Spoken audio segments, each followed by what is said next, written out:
Hi guys, how are you? This is Lois. Welcome back to my channel. I hope you're well and safe wherever you are.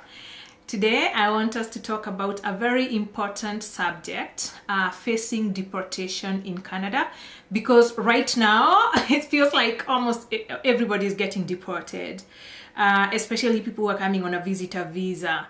Please people, invite your friends, your relatives, even people you really don't like. Share this video with them. My name is Lois. I'm an immigration consultant and I'm based in Calgary, Alberta, Canada. I work for Milele Immigration Services and I do these kind of videos to educate you. So these videos are not legal advice. If you need legal advice, please book a consultation session with me on our website www.mileleimmigrationservices.ca. Now, have you subscribed? If you have, thank you. Okay, I don't want to forget to tell you just how grateful I am about that.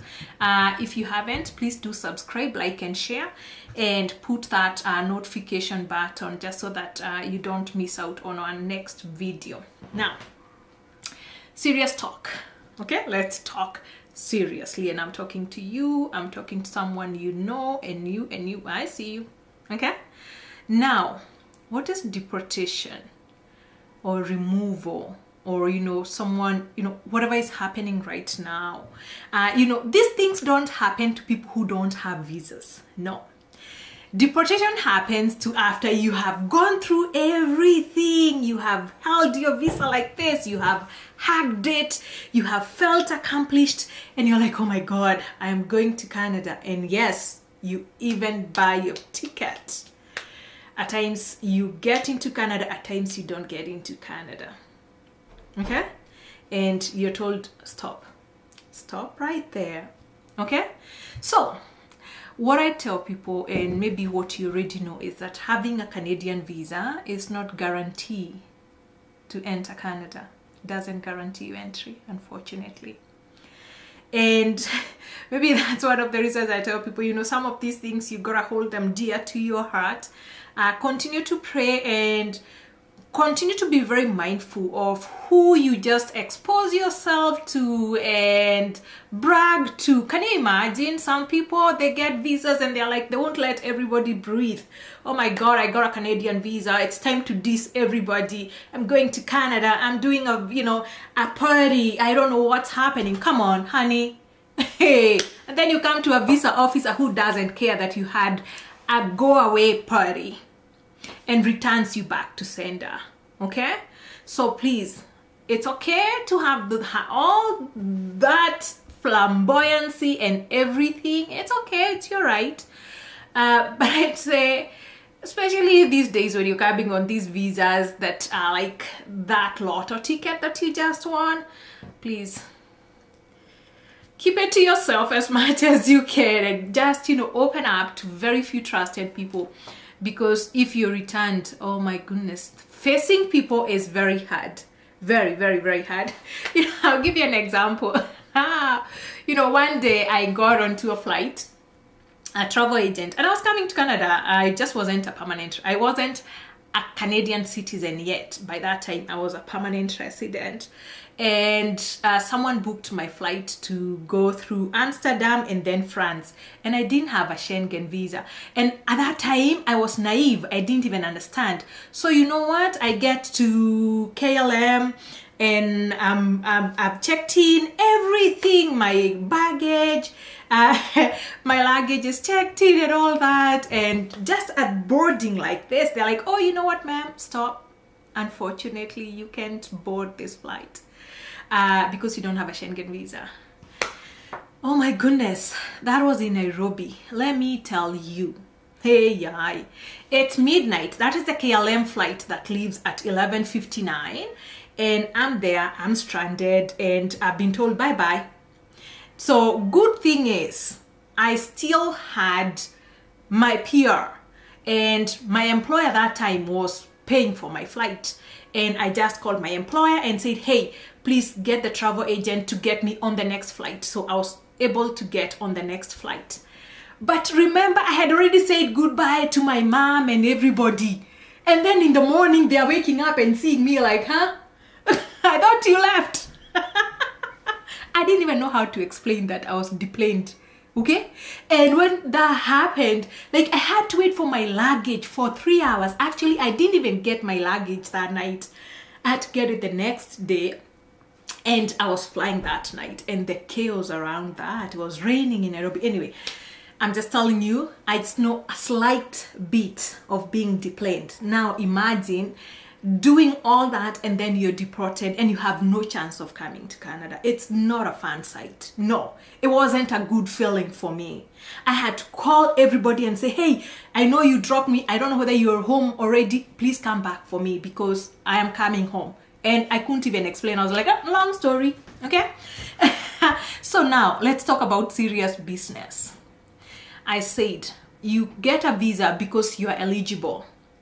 You enter Canada because you are admissible. Two things.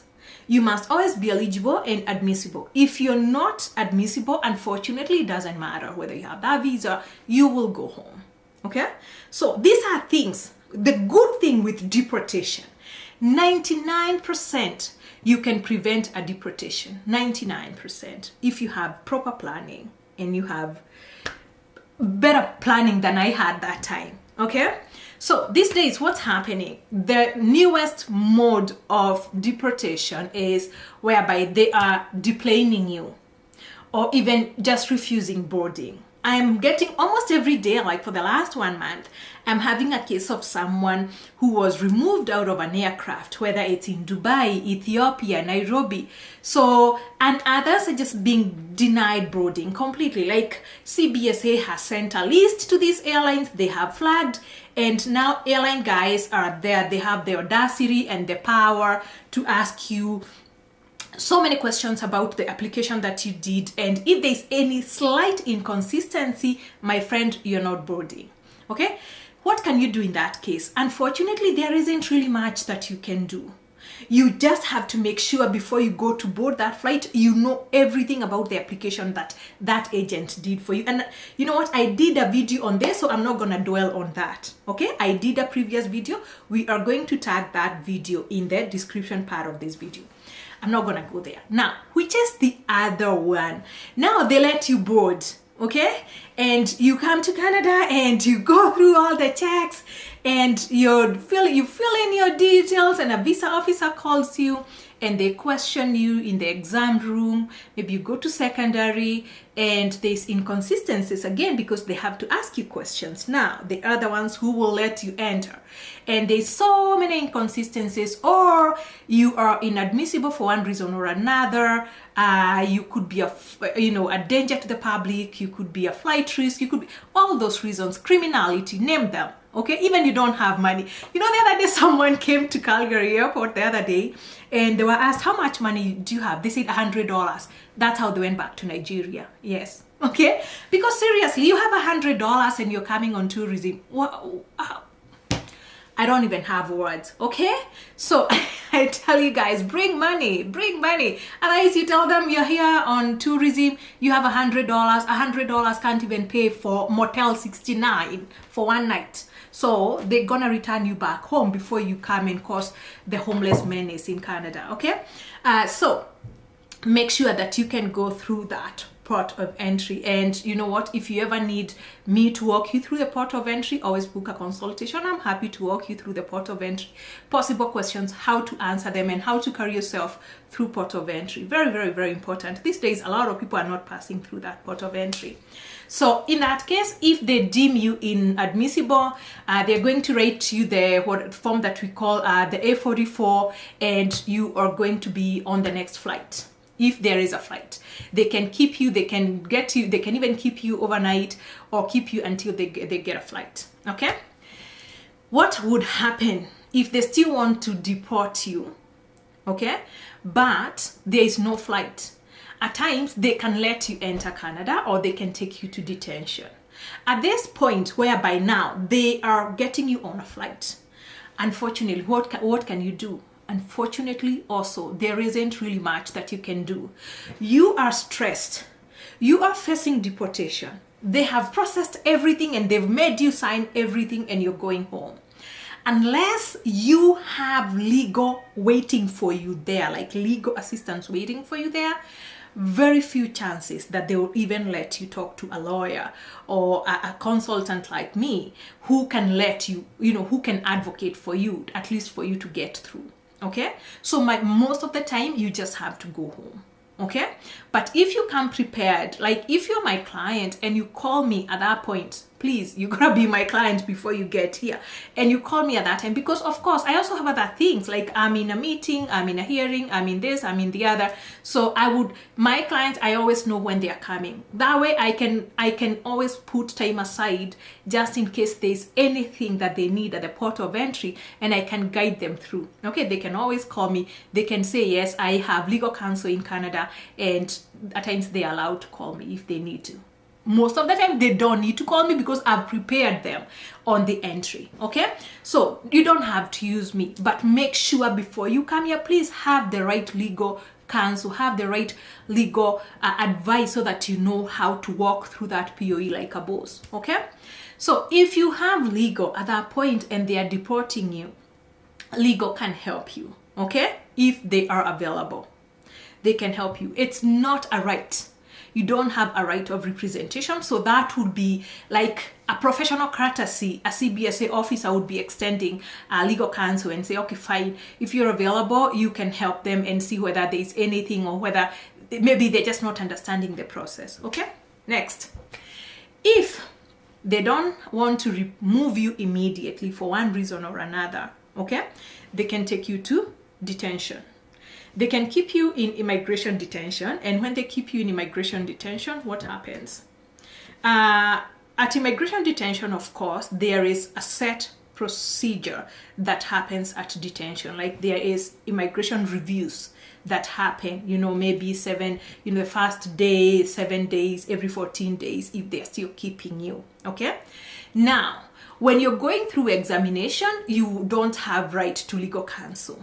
Okay, when you're going through that initial examination with CBSA, no right to legal counsel. However, after you're done with that exam and your lawyer or legal counsel is present and available, they may assist you. Not a right also. It's not right to cancel. You can't say I have a right to cancel. No, you have to be very careful on how you approach these people and say, you know what, can I get legal counsel? If they say yes, if you have your own legal counsel, reach out. If not, at times they may, I don't even know, in some places I know they may give you public counsel, but it's always in your best interest if you have access to counsel. Okay, now I know majority of these people who also find themselves in these detentions, I said the biggest challenge people are facing is coming here unprepared. So if you came unprepared, you also don't even know that you could get counsel. If you need legal counsel, you need to act very fast, very, very, very fast, because a determination is about to be made on your case. And at times they're just holding you until they get a flight home. Okay, at times they could be making a determination, and maybe if the odds are in your favor and you have the right counsel, they can even organize bail for you, whereby you're bailed and then you continue doing the reporting to CBSA as required, but you're not in detention. Okay, so at that point, as I said, you gotta act very fast and get yourself legal counsel, whether it's free or paid. That's your own decision. It depends. We are not all equal, but you gotta act very fast, because things, the clock is ticking. Okay, now that is if they are putting you in detention. Now there is another whereby they don't want to put you in detention. No, but they will let you enter. But they'll have stipulations and conditions. They can let you enter and say you must leave by this date. Okay? You must leave by this date. So, or whatever other conditions they want to impose on you. They have every right to impose. A CBSA officer or an immigration officer at the POE has any right to impose anything according to the ARPA or the regulations. Okay, so really you don't have much. Say you're a foreign national, you are in a tight corner, and you just have to know how to act around these guys. At times they're friendly, but also don't take their friendliness, you know, for weakness. Anything you say can and will be used against you. You don't know what it is they are asking you. Be honest. Don't go volunteering information that nobody asked you. Okay, be very smart. I'm seeing a new thing that has emerged, is whereby you come and you let them know that you are coming through to a conference or whatever it is that you're coming to do here in Canada, and they ask you at the port of entry, they're like, oh, are you coming to look for employment? And then you say no, and you know what, if you say yes, they deport you. If you say no, they let you in Canada. Now I'm seeing a new trend whereby you come here, you even get a job, and then you go back to do a flag polling, and they deny your work permit and accuse you of misrepresentation, that you lied, that you came to look, you came for a conference, yet you came here to look for employment. They deny your work permit and ask you to leave, voluntary leaving Canada while your visa is still valid. Okay, that is a removal. That is a different kind of removal. Okay, they just haven't deported you. So every time they give you that voluntary removal, what does that mean? It means they are asking you to remove yourself out of this country, even if you're in good status, and it's not going to affect your admissibility. Okay, like, you know, it won't be like you're barred from future entry into Canada. It's voluntary. However, if you don't leave within the date that is indicated there, then you violate that condition and a warrant of arrest could be issued. Not could be, will be issued against you. Okay, and at that point, if they get you, if they arrest you, then it's going to turn into a deportation. So you've got to be very careful.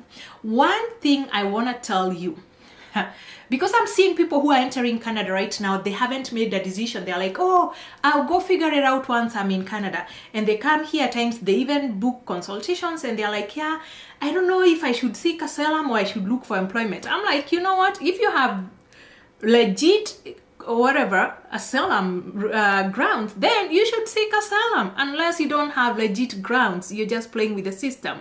Okay, so if you have legit grounds, then you should seek asylum. If you don't have any, you know, if you still have legit grounds, but you come and decide to look for employment, and God forbid you are denied that work permit and they ask you to leave Canada, they issue a removal, unfortunately, my friend, you cannot seek asylum anymore. Your chance is gone. Okay, so that's why you really need to come to Canada with a clear and concise plan of what you will do in Canada. Don't come here and play picky ponky, what do I do today? Because you need to understand the consequences of each and every decision that you will make here, each and every step that you will take once you're in Canada, each and every application that you have. Whether it's asylum, you need to understand the risks and the consequences of that. Whether it's employment, it's not guaranteed. You know, having a job offer and having an LMI doesn't guarantee your work permit. Okay, it's really important to understand these things, because at the end of the day, even for that work permit, you have to prove that you will go back home. Okay, all right, so guys, arrive with a plan. A lot of these deportations are avoidable. Even those ones, I'm not going to discuss about deportations of people who've been in Canada, because that's a whole video that I would like to take up in future. But for now, I'm talking about these newcomers who are arriving still on visitor visas and you're being deported. Now, there's one thing that I want to talk about as your last option. As long as you haven't been deported, you haven't left, you have not been put on that aircraft, you have one option, and that option is federal court.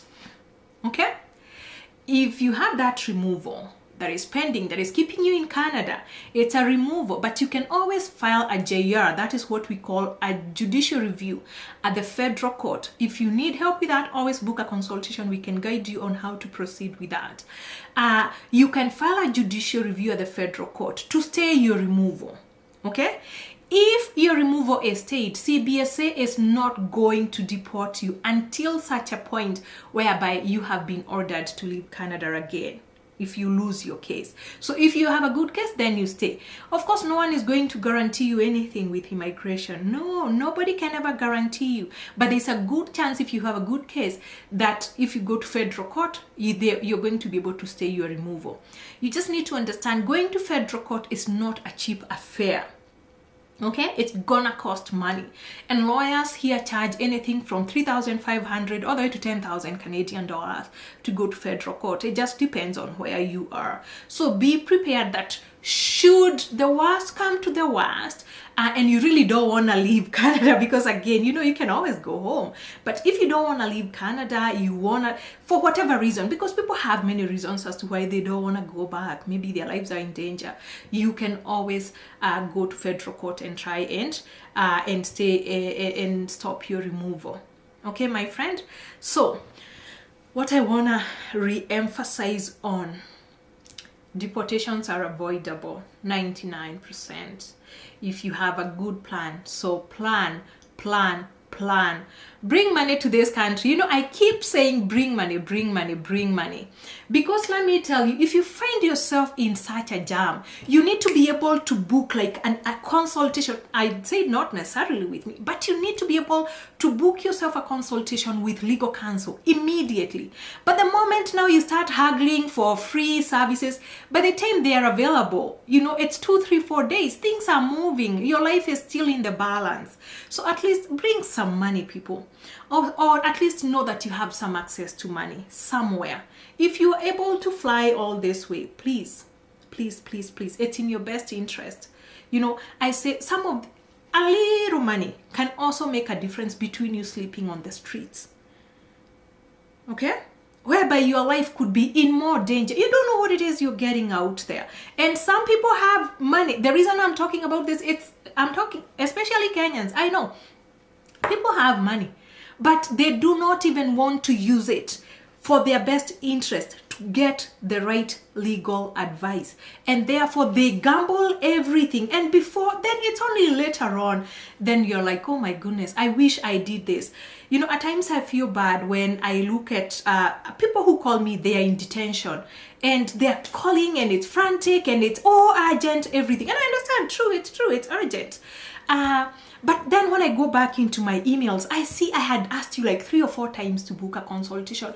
You didn't book, and now you're here, you're in detention, you're calling me on Sunday afternoon, and you want me to drop everything to come and help you, and you still don't want to book a consultation. But you came all the way, you went to the US, you came to Canada, you're now in detention. Come on, people. As much as some of us want to help, we can't save everybody. We can only help so much. So you don't always have to come to me, but please seek the right advice before you embark on this life-changing journey. Canada is beautiful. You will thrive here. You will make a lot of money in this country if you have a good head. Okay? You will make a lot of money. But don't go playing poker on your immigration journey as you go by and then you face this. I'm telling you, when I was removed out of the aircraft, it wasn't funny. And I was like, oh my God, what if I was removed now and I couldn't come to Canada again? Do you see the nightmare that starts? You had already closed a chapter and right now you just have to go and reopen it and facing people and the shame and, you know, the anguish, the personal anguish. It's so painful. Okay, so anyway guys, thank you so much for watching, and like, share, subscribe, and I'll see you in my next video. All right, bye.